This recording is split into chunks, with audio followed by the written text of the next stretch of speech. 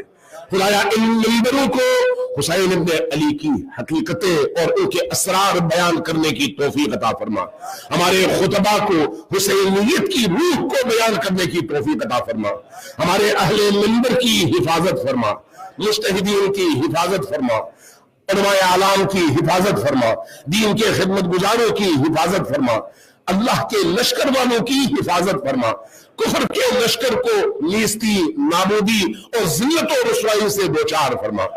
خدایا امام عصر کے ظہور میں تعجیل فرما، ہمیں ان کے آوان و انصار میں شمار فرما، ہمارے جتنے بھی مرحومین ہم سب کے اور ہمارے علاوہ جتنے بھی مرحومین جا چکے ہیں ان سب پر اپنی رحمتیں نازل فرما، ان کی برزخ کی زندگی کو آسان فرما، اللہ ان کے برزخی زندگی کی مشکلات کو دور فرما، خدایا ہمیں بھی موت کے موقع پر علی کا دیدار نصیب فرما، اللہ علی کی شفاعت دنیا میں بھی، موت کے موقع پر بھی اور قبر میں بھی ہمیں عطا فرما، اللہ محشر کے میدان میں بی بی دو عالم کی شفاعت ہم سب کو نصیب فرما، اللہ ہمیں گناہوں سے نکلنے کی توفیق عطا فرما، ہمیں گناہوں سے لڑنے کی توفیق اور سعادت نصیب فرما، ربنا تقبل منا انك انت السميع العليم برحمتك يا ارحم الراحمين وصلى الله على محمد وآله الطاهرين صلوات بجيبة محمد وآله